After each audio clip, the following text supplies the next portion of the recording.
Ya, muy bien. Permitir grabar. Ah, no, ya está, creo, como para grabar. Gracias, señor Mendoza. Vamos a dejar acá a los participantes. Verán, jóvenes. Ya. Vamos a tener dentro digamos, las superficies pronosticadas para el choque. Recuérdense ustedes, y si hacen un poquito de memoria en lo que hemos estado estudiando, el 64% de los choques se dan en esta zona de aquí. O sea, más de la mitad de gente choca ahí. Se pega un choque frontal. Entonces, lógicamente ya vimos, ¿no es cierto? Tenemos que tener un elemento que haga esa transmisión o haga solidaria a la estructura. Le haga solidaria para que la mayor cantidad de elementos se involucren en la deformación y en la absorción de energía. Voy a tener elementos como estos de aquí, que tal vez yo no sabía la función que tenían. Algún rato tal vez les haya visto incluso. Son elementos de absorción de energía, en el caso de choques, elementos de anticolisión, ¿sí? Y por ejemplo, aquí entran los elementos que ustedes estaban comenzando a ver. No sé si ustedes cuando hicieron el trabajo escucharon de esto de la tecnología híbrida. Y se preguntó a alguno de ustedes, ¿pero qué es esto de la tecnología híbrida? ¿Qué será? Pues yo cojo jóvenes y a un paragolpes le pongo como un esqueleto de acero. O sea, tiene un alma de metal y sobre esto yo fundo plástico. Ya metí ahí dos elementos. Por eso se decía la tecnología híbrida, porque están dos elementos ahí metidos. Tengo elementos o un alma interno, un esqueleto de acero y está fundido sobre eso plástico. Desde aquí puedo tener estos elementos que les digo, anticolisión, elementos que van a absorber energía por el choque, etcétera, etcétera. Tanto en la parte delantera como en la parte posterior, lo que sería el tema constructivo de la carrocería. Muy bien, vamos por acá.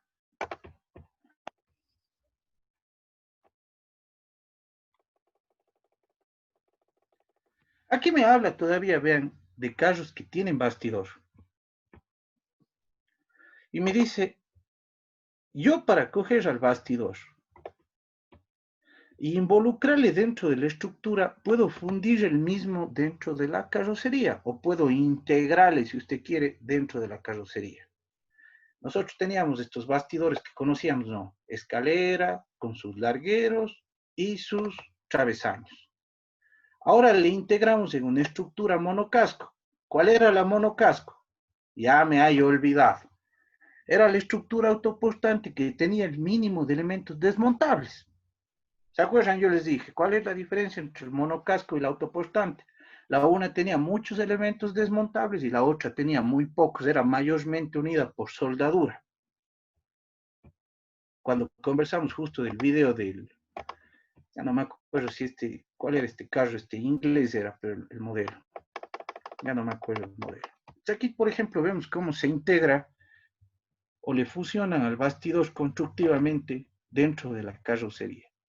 Miren ustedes, los largueros y los travesaños han constituido cajeados estructurales que están integrados en la autoportante y se convierte en una monovolumen o monocasco, pero una monocasco con muy pocos elementos desmontables, pero vean la parte estructural del bastidor que nosotros le conocíamos integrada dentro de la carrocería, cuando todavía se diferencia el bastidor de la carrocería, sino cuando ya estaban hecho una sola, ¿cómo le llamábamos? ¿Recuerdan? El compacto o la plataforma chasis, pero en este caso son diferenciados, ¿ya?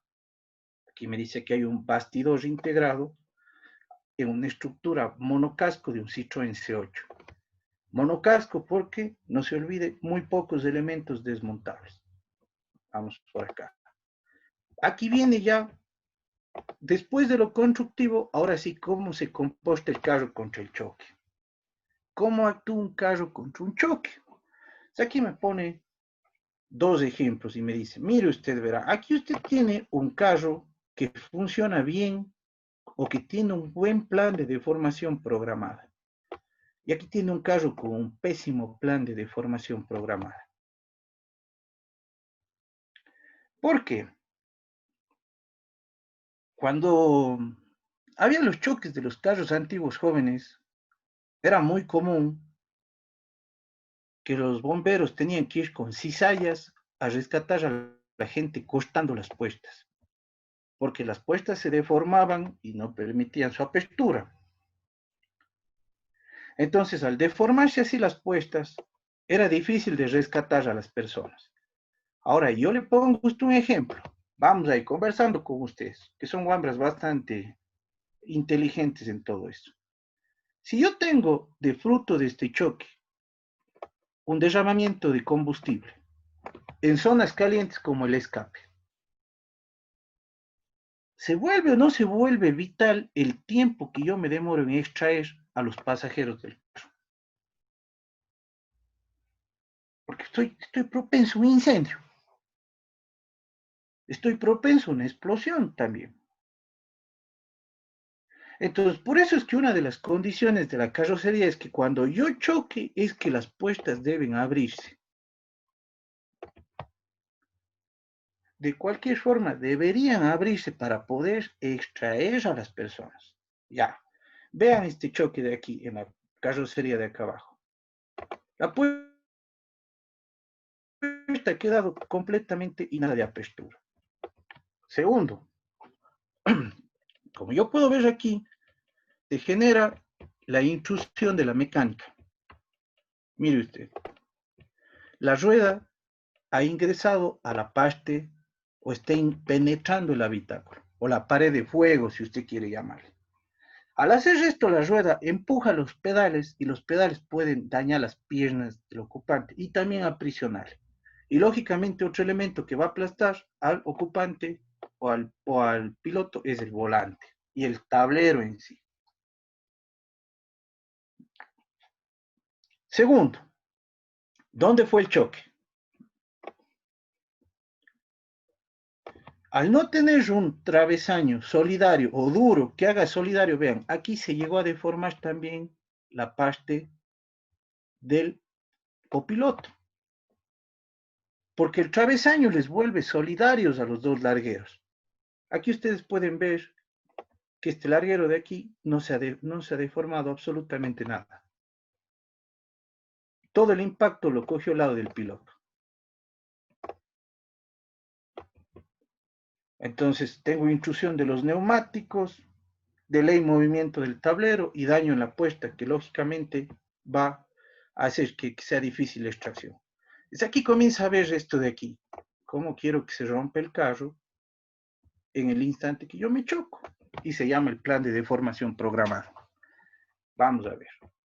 Veámoslo aquí. Y aquí me dice claramente no.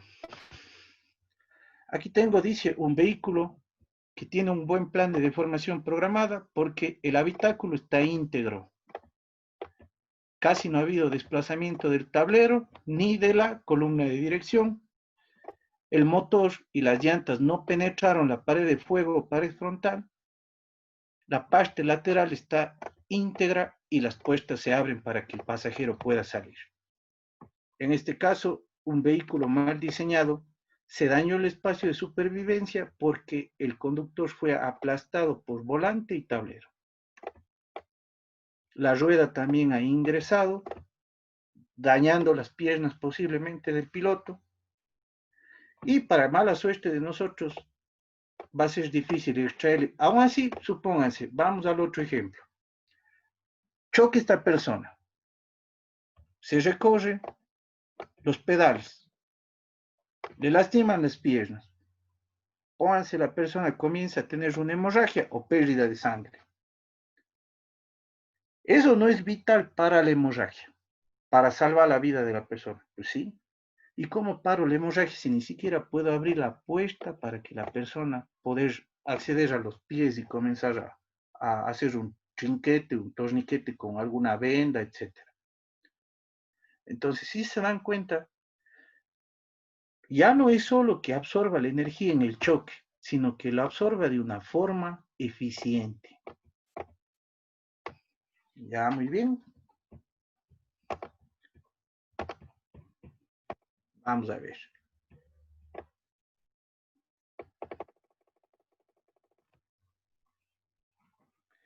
Si ustedes tienen jóvenes, vamos a ver qué tanto se acuerdan ustedes de la geometría. ¿Ya? Señor Ramos, anda por ahí usted.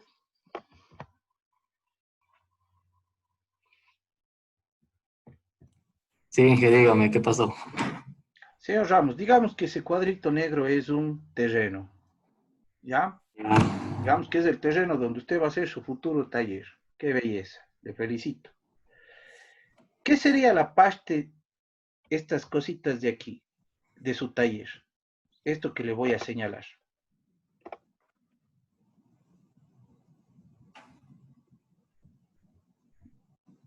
¿Qué sería eso del terreno? O de Eh, la construcción de su taller. Sería las paredes.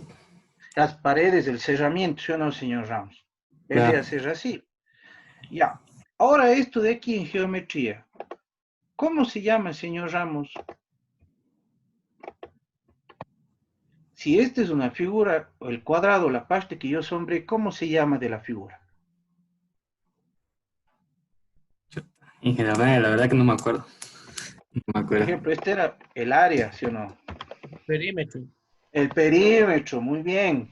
Ya le salvaron. El perímetro, muy bien, señor. No sé ni quién dijo, pero bien, exacto, es el perímetro. Gracias al Señor compañero. Ramos, ¿qué entiende usted si dice que la deformación programada consiste en que se absorba la energía sacrificando los componentes perimetrales de la carrocería o del habitáculo? A ver, ¿cuáles serán los componentes que se van a dañar entonces? Si me está comenzando a decir que va a sacrificar los componentes perimetrales. Y esto era el perímetro.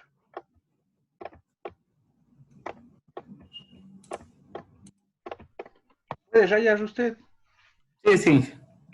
Rayo a ver en ese carro que está bajo hecho leña de Ya chocado. dije, bueno, dice la carrocería perimetral de unas va a ser, pues ir a las puertas, dependiendo del tipo de choque, la parte de atrás, la delantera, digamos que son las más recurrentes en los choques, la que se va a sacrificar, obviamente. Ya, muy bien, la parte perimetral.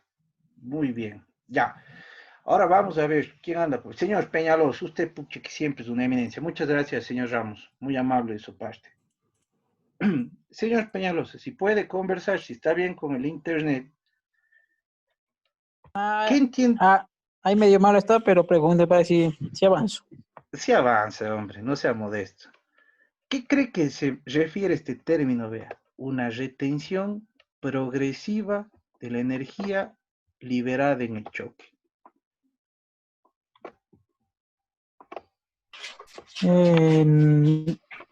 Tal vez no sería como que ya el momento de colisión, supongamos que toda la fuerza no se liberara de una, sino que progresivamente, sino que poco a poco para no afectar a los ocupantes tanto. Muy bien, señor Peñalos, exactamente. Exactamente, muchas gracias, señor Peñalos. Esto de progresivo, jóvenes, es que aparte de que ya absorban energía, deben hacerlo lo más suave que puedan, para que las desaceleraciones no sean tan fuertes en los ocupantes. Entonces, por ejemplo, ustedes aquí pueden ver un choque, de ley estos choques son simulados, este bloque sale mucho en la prueba NCAP, y vean cómo le va jalando al travesaño de aquí, y ya le va deformando esta parte de aquí. Lógicamente, los subchasis que retienen y todo, deben evitar, vean, que este elemento de aquí, el motor empuje la columna y todo hacia el habitáculo. Ahí es cuando se les decía a jóvenes de las juntas carránicas en la columna de dirección para que les rompan el rato de que pase eso. Hay que evitar que este motor entre, porque aparte que está caliente, es muy duro y rompería las piernas de los ocupantes que están aquí. Igual que la llanta entre, sus anclajes deberían romperse de cualquier forma, o debería estar programado para que las llantas se rompan hacia afuera. Que no, su camino no sea ingresar al habitáculo.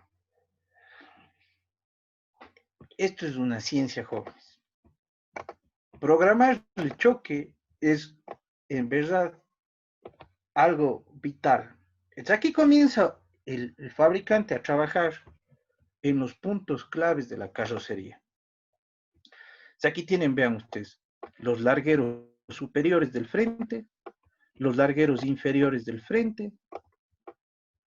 Aquí tienen los largueros del techo. Me parece que estos son los montantes. Estos de aquí son los pilares. Este de aquí, este de acá, este de acá y este de acá son los pilares. Yo tengo que comenzar a trabajar en estos elementos para romperles de una forma que pueda hacer un diseño seguro.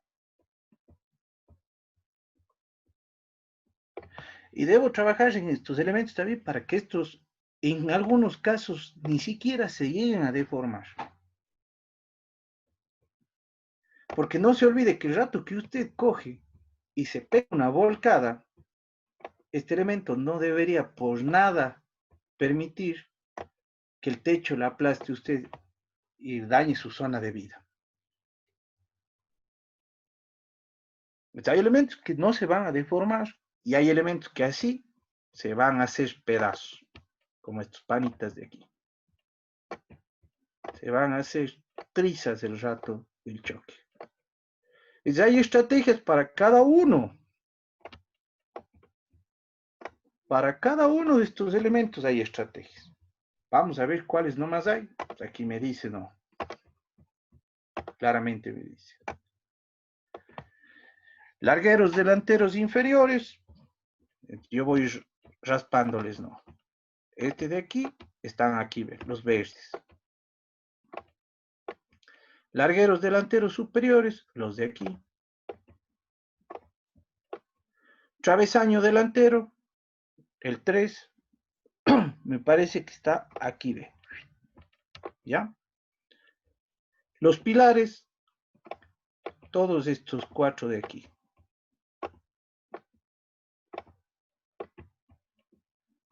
Y le involucra en los pilares a los montantes incluso aquí. ¿Ya? Largueros traseros, está en la parte de acá.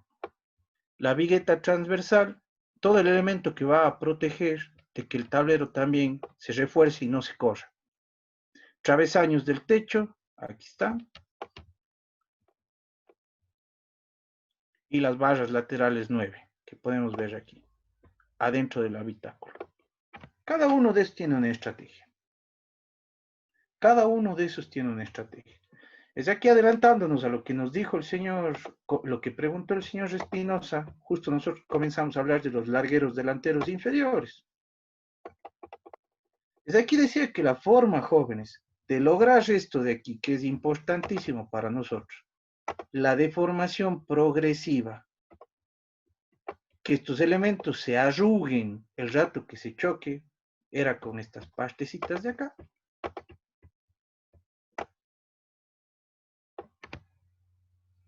Con esos agujeritos. Esos agujeros son los que hacen el trabajo. Aquí yo estoy viendo un larguero de frente, ¿no es cierto? ¿Se dan cuenta? Yo aquí estoy viendo claramente un larguero justo en el frente. Y ahí tiene 2 agujeros. Esto de aquí permite esa deformación programada, porque viene a ser como un punto, o los puntos fusibles, si usted quiere llamarles ya. Usted va a encontrar en la carrocería la bola de lugares que tienen agujeros por todo lado. Agujero, un agujero por acá. Algún rato, cuando abre el capó del carro, va a ver que hay zonas que están con agujeros, un agujerito por acá. Y esos son los puntos que van haciendo que la carrocería se rompa de una forma. Entonces aquí les veo por dentro, desde una vista interior, y aquí les veo desde una vista exterior, ¿cómo sería? De rato de chocar, aquí se va a producir una absorción progresiva de la energía primera. Una primera. Ya, son los inferiores. Ahora, ¿cuáles son los largueros superiores? Ahora me va a hablar de los de acá. Ya me habló de los de aquí, vean. Me acaba de hablar de los de aquí. Ahora me dice, ahora vamos a conversar cómo se comportan los de acá. los largueros superiores frontales. ¿Ya? Vamos a ver por acá. ¿Alguna pregunta también, es cierto? ¿Alguna consulta de ustedes? No, Inge, todo bien. Una Todo bien. consulta, Inge. Cuente, señor Carrasco. ¿Qué pasa que con usted pongamos un vehículo del 90 y 92, 94, se choca y se daña la parte frontal y el dueño le reconstruye y le pone nuevas piezas ya, o sea, las nuevas que construye ya? ¿Cuál sería la diferencia? Verá, justo de eso se conversaba, mi estimado señor Carrasco, y por eso decían los manes, los fabricantes, estos panitas de aquí, ellos decían, es que yo tengo que ver la forma de que aparte de que yo me choque, yo tengo que hacer esta pieza reparable. O sea, yo tengo que tener una facilidad, verá, para yo coger y el rato que yo choque, costar aquí, costar en la otra unión, sacar todo esto chocado y poner una parte nueva. ¿Por qué, mi estimado señor Carrasco? Porque pasa lo que tal vez usted está pensando. La persona que me arregla las latas o el latonero, él está preocupado en recuperar la parte estética y funcional de mi carro. ¿Qué significa? Él quiere que las latas o se vea casi igual las latas como antes de chocar, sin huellas del choque, y la funcional es que las puertas se cierren, que el capot se cierre, que, que esté cuadrada las piezas, etcétera. Pero la persona que reconstruye tal vez no sabe que aquí tiene que hacer un huequito, que aquí tenía que hacer otro huequito, que estos huequitos de aquí debían respetarse porque aquí va a haber deformación progresiva. Él no sabe, ¿no es cierto? Entonces, es un hecho que el fabricante se da cuenta de eso. Entonces el fabricante dice, ve, al menos estas partes de aquí deben ser susceptibles a que les cortes y les repares. Porque jóvenes, muy difícilmente, al menos aquí en el medio, cuando una persona coja en recta y comience a reforzar las partes donde se chocaron, él no va a tomar en cuenta que estas partes deben romperse de la misma forma en caso de que la persona se choque de nuevo. Porque yo les hago una pregunta a ustedes, ¿acaso porque usted choca una vez, usted está libre de volverse a chocar? No, no es cierto. ¿Está o no está de acuerdo conmigo? Esa es la verdad. Si usted se choca, nadie le salva de que no de vuelta va a chocar. Pero si usted, por ejemplo, deja aquí, estos dos agujeros se pierden y aquí la gente pone una lata de refuerzo, eso va a hacer que toda esa deformación progresiva que él quería no va a suceder. ¿Y quién va a aguantar ese tipo de impacto? El piloto y sus ocupantes. En ese caso, mi estimado señor Carrasco, claro, en los carros antiguos, llega a ser un poco difícil. ¿Por qué? Porque como yo le comenté a usted, en los 90 no había el poder de cómputo que había ahora o que hay ahora. Para que el fabricante analice estas colisiones en un ordenador, que sea lo más aproximado a lo que es ahora en realidad, es muy difícil. Es lógicamente un carro más antiguo va a ser más inseguro en el choque que un moderno. Y por ejemplo, usted va a ver que la gente, o sea, cuando se choca un carro antiguo, no se daña tanto la estructura, ¿no es cierto? Pero, o sea, estos puntos o estas cosas de la deformación programada difícilmente se van a apreciar mucho en un carro antiguo a comparación de un moderno. ¿Por qué? Porque no había el poder de cómputo para estudiar las colisiones. No había. Para que usted se haga una idea, en los años 90, cuando... No, ni siquiera, vea, yo en los 90, en el 90 yo tenía 5 años. Cuando yo estaba en la universidad, estimados jóvenes, recién salió la memoria USB. ¿Saben cuánto tenía un USB? 4 megabytes. 8 megas tenía la más grande. Ahorita ustedes tienen USBs de 120 gigas. Esa era la época que yo estaba en la universidad, más o menos entre el 2003 al 2008. Yo me acuerdo que recién comenzaron a traer las USBs o traer los compañeros. Y para que usted también se haga otra idea, en esa época, yo me acuerdo que el primer celular que trajo un amigo con cámara, que era este Motorola, el Razr, tenía una memoria interna de unos 16 megabytes, creo, para las fotos, con una cámara VGA, y era la novedad por la pantalla a colores y por toda esa nota. Cuando salió el iPhone, ni se diga que era touch la pantalla. Entonces, ahí se puede uno dar cuenta de la evolución de los sistemas computarizados. Y ahorita tranquilamente usted en un celular puede mover un juego en 3 dimensiones con gráficos de calidad tal vez de una consola de videojuegos, porque los celulares son muy potentes ahora. Ese poder de cómputo, aplíquele usted a resolver modelos matemáticos de colisión. No sé qué computadoras tengan ustedes, pero es muy probable que la mía no aguante el Inventor que usan ustedes. O no sé cuántos de ustedes tengan problemas al instalar el Inventor, o ya cuando quieran extruir una pieza ya se les comienza a lentear.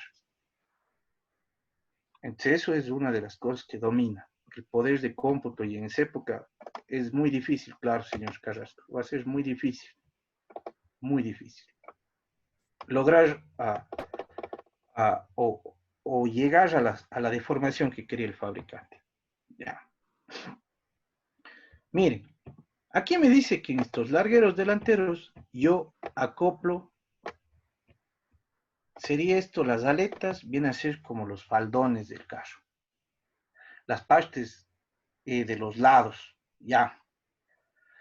Entonces, dice que estas aletas se apoyan en los montantes, o sea, estas aletas están cogidas aquí. Aquí está el montante. Y aquí coge la aleta. Perdón, aquí está el montante, aquí se apoya el larguero delantero. Y aquí están los montantes. Sobre estas de aquí se cogen lo que serían los faldones que vendrían a ser las piezas de aquí. En el caso de un choque, ¿a quién van a querer flexionar estos elementos? Y pregunta, ¿estos elementos deberían deformarse? Pilas, esto es parte del habitáculo. ¿Debería flexionarse esto de aquí? No, No, cierto que no. no. ¿Ya? ¿Cuál creen que sea la función de estos elementos de aquí? ¿Serán elementos estructurales duros? ¿O serán solo elementos para absorber energía y disiparla? Para absorber energía, Inge. Ya ven, exacto. O sea, si ven, solamente por un análisis ya de cómo debe funcionar, ustedes comienzan a deducir lo que debería ser ese elemento. ¿Sí? Al deformarse ellos, van a proteger de que el habitáculo se deforme.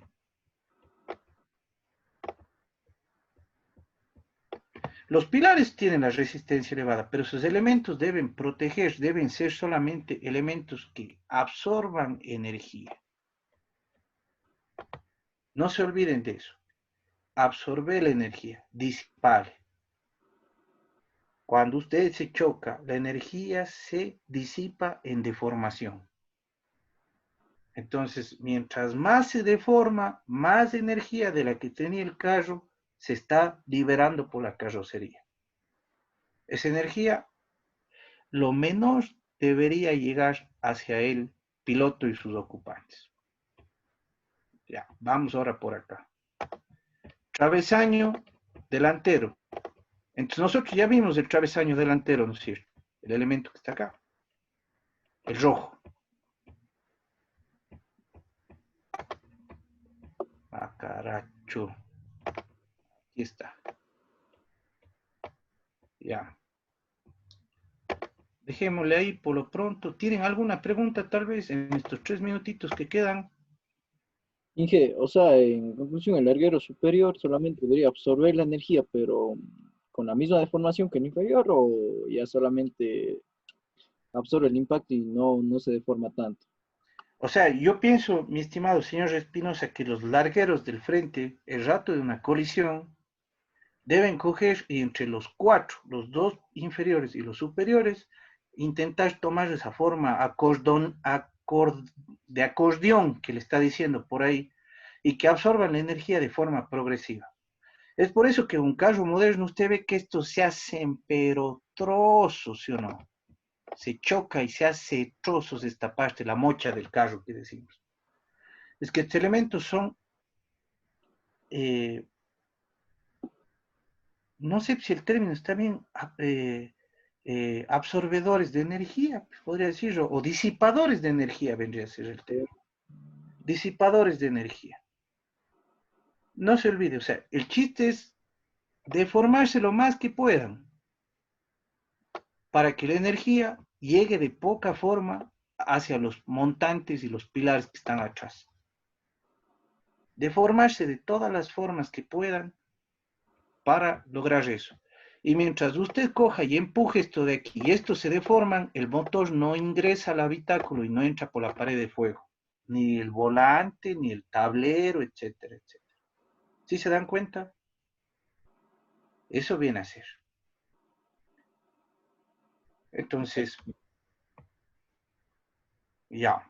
¿Alguna otra consulta?